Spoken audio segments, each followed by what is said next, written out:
Қамыс басындағы қыз. Жайдары жаз, бірақ бүгін аспанға қара бұлт төніп, шимайлы шаңды бұрқыратқан құйын ауылдың астан-кестеңін шығарып кеткен. Әдеттегіше дария бойын кесіп өтетін Қайдар бұл жолы да діттеген жерінен өтпек. Кенет жылаған қыздың дауысы еміс-еміс естіле кетті. Түс ауа бір әулеттің кенжесі, 4 жастағы Ағлима ойнап жүріп тысқа шықты. Анасы қонақ күтіп, әбігерге түсіп жүр. Тіпті балаға қарауға қолы босамай, есік алдында жүргенге жорыды. Қайдан екені белгісіз аспанды қара бұлт торлап, әр мүйіштен құйын көтеріле бастады. Алаңсыз сыртта ойын қуалаған балақайды дәл осы құйынның бірі өзімен бірге көтеріп әкетті. Әрі қарай белгісіз. Табиғаттың мың құбылғанынан шошынған Ағлиманың анасы қызын іздей бастады. Ол кезде қалтафон жоқ, дереу полицияға жүгінер қауқар да жоқ. Жақын жуығына, көрші көлеміне айтып, дабыл қаққанымен қыз ізі әлдеқашан суылған. Қайда жоғалуы мүмкін деген ана жүрек бұлқынып барады. Сабырға шақырып, басу айтқан көпшілік іздеуге шығып, ауылдың әр қуысын қарады. Нәтиже жоқ. Ауыл ортасын бөлген дарияның арғы бетінде Қайдар есімді орта жастағы жігіт ағасы бар еді. Екі ортадан өтіп, күнделікті жұмысынан қалмайды. Таң ата кеткеннен кеш бата жаяулата қайтатын ол бүгін жұмыстан кеш шықты. Әдеттегіше әуеліде әнін айтып, дарияның жиегіне жақындады. Осы сәтте алыстан бір дауыс естілді. Қорыққанға қос көрінер деген осы, жай естілген болар деп өзін-өзі алдап келеді. Жоқ, әлгі дауыс тағы естілді. Бұл жолы жылаған бала дауысы. Пісіміләсін айтып, дауыс жаққа беттеді. Жақындаған сайын дауыс та қаттырақ естіледі. Ымырт.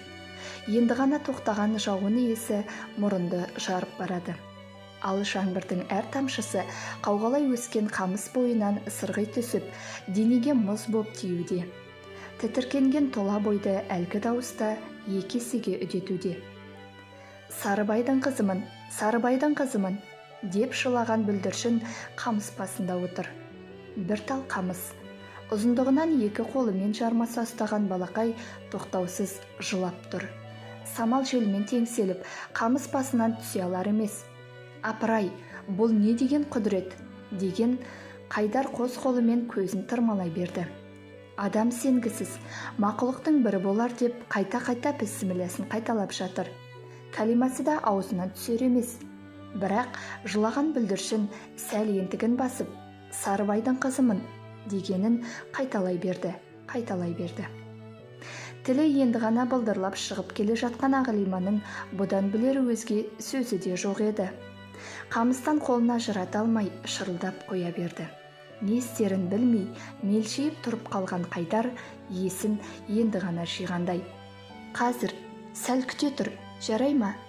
Деген ол ауылға қарай жүгіре жөнелді.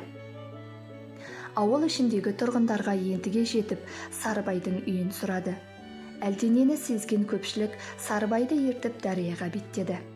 Қамыс басындағы қыз әлі тұр, жылауын тоқтатар емес. Әкесін көргенде одан бетер көз жасына ерік берді. Ауыл молдасы сүрелерін оқып Ағлимаға жақындады. Баяу ғана кіп-кішкентай қос қолынан ұстап, қамыстан ажыратты. Екі қолы да күйіп қалыпты. Терісі мүлдем жоқ. Бұлшық еті қып-қызыл болып қанталап тұр. Не болды? Қалай болды?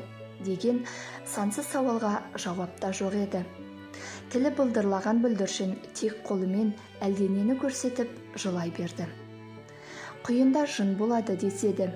Ауыл ақсақалдарының айтуынша баланың екі қолынан ұстаған да солар. Терісінің сытырылып қалуы да әлгі құбылыстан.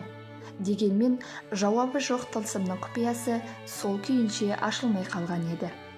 Ал Ағлима болса бой жетті, тұрмыс құрды. Балаларын өсіріп, әрқайсысын қоныстандырды. Қазір бұл фәниден алыстағанына да көп жылдың жүзі болған. Айнұр Әли.